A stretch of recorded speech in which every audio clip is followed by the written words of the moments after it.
বন্ধুরা তোমাদের আজকে আমি একটা কাঁচকলা রেসিপি করে দেখাবো। কি রেসিপি করছি সেটা আমার সাথে থেকে কিন্তু দেখতে হবে। দারুণ একটা রেসিপি করে দেখাচ্ছি। রেসিপির জন্য প্রথমেই কাঁচকলাগুলো আমি সেদ্ধ করে নিচ্ছি। কড়াইতে জল বসিয়েছি, গোটা গোটা কাঁচকলা আমি সেদ্ধ বসিয়ে দিচ্ছি।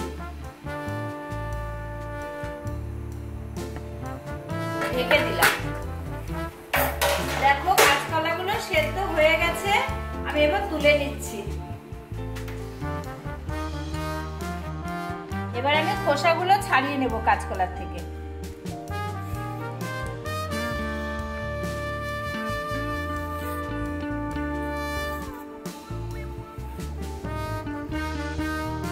এবার কাঁচকলাগুলো আমি পিস পিস করে কেটে নেব।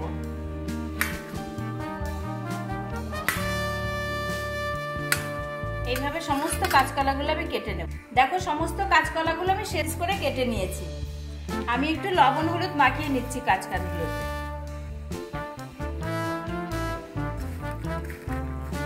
কাঁচকলাগুলো ভাজার জন্য আমি কড়াইতে তেল দিয়েছি। সাদা তেলে কাঁচকলাগুলো ভাজছি, কাঁচকলাগুলো ছেড়ে দিচ্ছি।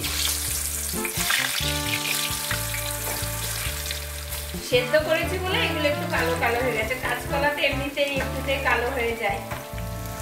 দেখো কাঁচকলাগুলো ভাজা হয়ে গেছে, আমি এবার তুলে নিচ্ছি। সুন্দর একটা রেসিপি, একদম অন্য ধরনের রেসিপি। তোমরা কিন্তু দেখো আমি কিভাবে করছি রেসিপিটা।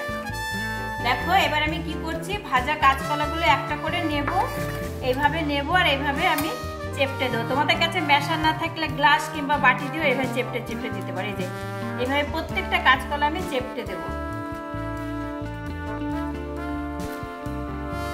দেখো বন্ধুরা এইভাবে চেপটে দিচ্ছি প্রত্যেকটা কাঁচকলা। তোমাদের কাছে এইভাবে ম্যাশার না থাকলে গ্লাসের পেছন দিয়েও চেপটে দিতে পারো।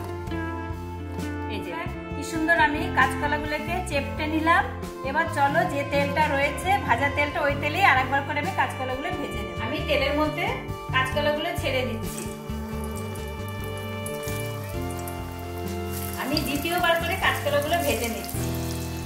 খুবই সুন্দর একটা রেসিপি আর একদম অন্য ধরনের কাঁচকলা ভাজা, দারুণ লাগে খেতে। আমি এবার উল্টে পাল্টে ভালো করে লাল লাল করে ভেজে নেব।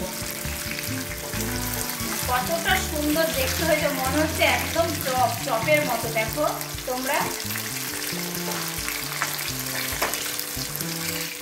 দেখো কি সুন্দর লাল লাল করে ভাজা হয়ে গেছে কাঁচকলাগুলো, মনে হচ্ছে একদম চপ। এবার আমি তুলে নিচ্ছি। আর কতটা ক্রিস্পি হয়েছে।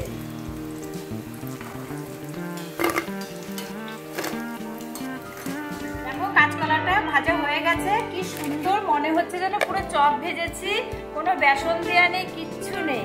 এবার আমি কাঁচকলাটা একটু মশলা দিয়ে মাখাবো। প্রথমে একটু বিট নুন দিচ্ছি, মশলা একটা তৈরি করে নিচ্ছি। অল্প একটু লঙ্কার গুঁড়ো, যদি বাচ্চাদের দাও লঙ্কার গুঁড়োটা দেওয়ার আগে তুলে রাখবে বাচ্চাদের জন্য। আর দিচ্ছি একটু চাট মশলা।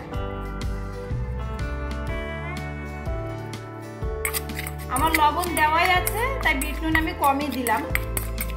এবার আমি মশলাটা পুরো ভাজা কাঁচকলার উপর ছড়িয়ে দিচ্ছি।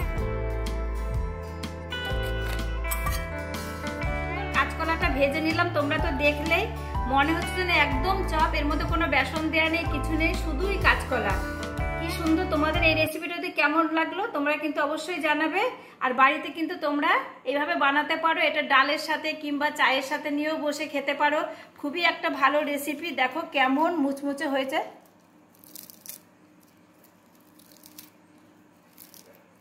কতটা সুন্দর হয়েছে। দেখো টেস্টি হয় খেতে। তোমরা কিন্তু বাড়িতে বানাবে। আর আমার এই রেসিপিটা যদি তোমাদের ভালো লাগে তবে অবশ্যই অবশ্যই আমার চ্যানেলটি লাইক করে দিও। আর অবশ্যই একটা শেয়ার করতে ভুলবে না কিন্তু।